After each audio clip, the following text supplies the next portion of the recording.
But he said, you know, the truth is, let me tell you as an historian, that there is more evidence for the reality of the historic fact of Jesus of Nazareth than there is for Nero. Symbolically, we've chosen a day. This is the day when Christ was born, and when a statement that could transform the world, where if we were only transformed in the way he offered to do it for us, we could love our enemy and do good to those that do bad stuff to us, because we've known a new birth, a new creation within ourselves that's made us walk like we see in the record he walked, with love for all.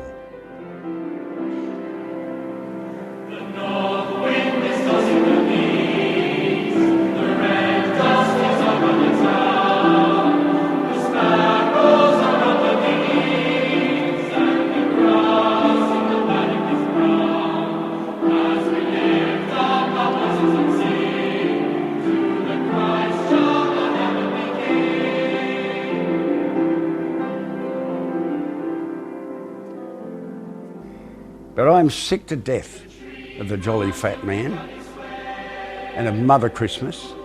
There's a whole bunch of twaddle about Christmas, and I really don't like it.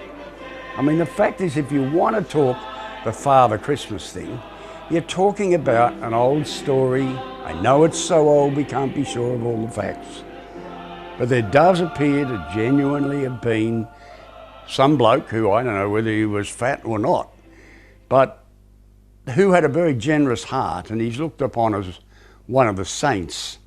We call him Saint Nikolai, and he's a patron saint in some countries in the world. And he was a man to give gifts, and the ancient story we have is of a good bloke who was motivated not by anything pagan, but by the story of Jesus. He's one of the Christian saints. And he was about giving gifts. But there wasn't a so-called Mother Christmas. I mean, I'm all for equality. I have a wife that makes sure that I don't get chauvinist, I can assure you. But while I say that, to create a Mother Christmas for the sake of political correctness is the most stupid thing that I could possibly think of. There was somebody we call St. Nicholas. He is a man who gives images of kindness and goodness, and it should be left there, but it's not what Christmas is about. He was generous because of the impact of someone called Jesus of Nazareth. Why on earth is it that you've got to almost climb through a room full of discarded Christmas wrappings to try and even find out what Christmas is about? By the time you've finished up with sleds and snow, which is pretty ridiculous for us Aussies in the south here, because we're mostly roasting on Sunday or Saturday or Monday or Tuesday or Wednesday or whenever happens to be Christmas Day here. It's all pretty silly. But reindeer and rabbits? Oh, for goodness sake, my friends. Christmas is about Jesus. And I believe it's time that there was a clear, honest statement about this, no matter how secular our societies might be. If you want to have a party to just have fun and say, well, a lot of other people are having parties and we'll have one this time of the year too, then call it holiday and call it Christmas. But if this really is a Christmas celebration, then my friends, we should be allowed to say so to kids in school, on television shows and everywhere else. This is not happy holiday, it's happy Christmas. C-H-R-I-S-T-M-A-S. Christmas. It's about the Christ of history, about Jesus. That's what Christmas is about. And frankly, a discussion about what Jesus said and did and how he loved the poor, how he cared for women, how he cared for children. Surely that would be a good conversation after Christmas dinner, to sit down and say, well, wasn't the one that inspired this tradition across the world, wasn't that one wonderful? And wasn't his example what we desperately need at this time in the world where, despite what they said at the end of the 1990s, that the new millennium would be a new enlightened age where everything would be better, we're in a world riven by violence and madness and war and mental illness and domestic violence. This is a time, if ever, that we needed the message and the style of Jesus, who says even love your enemies and do good to those who do bad stuff to you. This is Christmas, folks. It's about Jesus. If you want to have a pagan festival, why not pick another time of the year for that? But this one's about Jesus, and I'm sick of a jolly fat man who isn't even a genuine story of the old saint from which we got the idea in the first place. Jesus is the meaning of the season.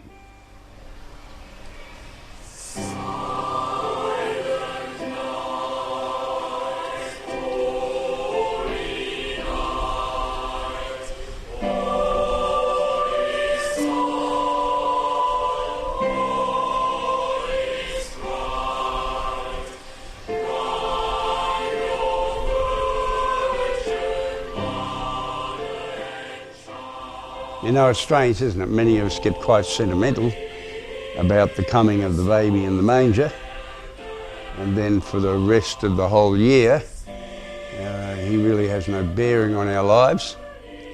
And certainly for many that are keen about Christmas, Easter, which is the kind of dark end of the story and the dark force at work, so to speak, we really don't give that much time to Easter. And if we do, it's a long time before Christmas. So I want to read you a poem that takes us from the beginning to the end, written by Steve Turner in a book called Up to Date. A wonderful book of brilliant poems. And this is Steve Turner's look at not just the babe in the manger, but the whole story, the rest of the story, as one radio commentator used to put it. If Jesus was born today, it would be in a downtown motel, marked by a helicopter's flashing bulb. A traffic warden, working late, would be the first person on the scene. Later, at the expense of a TV network, an eminent sociologist, the host of a chat show, and a controversial author, obviously the three wise ones, the whole occasion would be filmed as part of a Is This the Son of God 1 hour special. The three eminent ones would have arrived with their good wishes. Childhood would be a blur of photographs and speculation, dwindling by his late teens into Where Is He Now? Features in Sunday magazines. If Jesus was 30 today, they really wouldn't care about his public ministry. They'd be too busy investigating his finances and trying to prove that he had church or mafia connections. The miracles would be explained by an eminent and controversial magician. His claims to be Son of God would be recognised as excellent examples of spoken English and immediately incorporated into the senior high school level syllabus. His sinless perfection would be considered by moral philosophers as okay, but a bit repressive. If Jesus was 31 today, he'd be the fly in everyone's ointment, the sort of controversial person who stands no chance of eminence. Communists would expel him, capitalists would exploit him, or have him smeared by people who know a thing or two about God. Doctors would accuse him of quackery, soldiers would accuse him of cowardice for being a peace freak, theologians would take him aside and try to persuade him of his non-existence. If Jesus was 32 today, we'd have to end it all. Heretic, fundamentalist, literalist, Puritan, pacifist, nonconformist. We'd take him away and quietly end the arguments. But the argument would rumble in the ground at the end of 3 days and would break out and walk around as though death was some great bug, saying, I am the resurrection and the life. No man comes to the Father but by me. While the magicians researched new explanations and the semanticists wondered exactly what he meant by I and no man, there would be those who would stand around amused, asking for something called proof. Well, it's a long time since he was born. And I remember sitting in a PhD room of others young, much younger than me, most of them, aspiring scholars.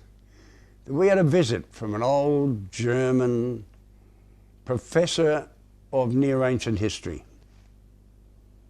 And he spoke to this huge assembly of what they call in America graduate students, what we call postgraduate students doing their PhDs. And he said to us, I don't know why you all get nervous about the issue of Jesus. And of course he was dealing with his specialty as a professor from the German background and from being a professor at Tübingen University, which in those days, when he was a younger man, was one of the most radical, non-evangelical type universities.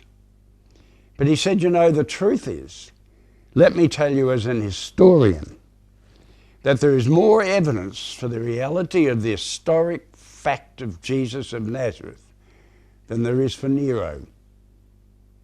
And he proceeded to tear apart the extreme fundamentalists at one end and the extreme liberals at the other end, and speak to us as a professor in history, in Near Ancient History, to talk to us about the reality of the Jesus who we are going to remember on Christmas Day, that Jesus was born today. We know it's not the right day. We know that in the church calendar a number of issues caused this day to be chosen. That's not the point. Symbolically, we've chosen a day. This is the day when Christ was born, and when a statement that could transform the world,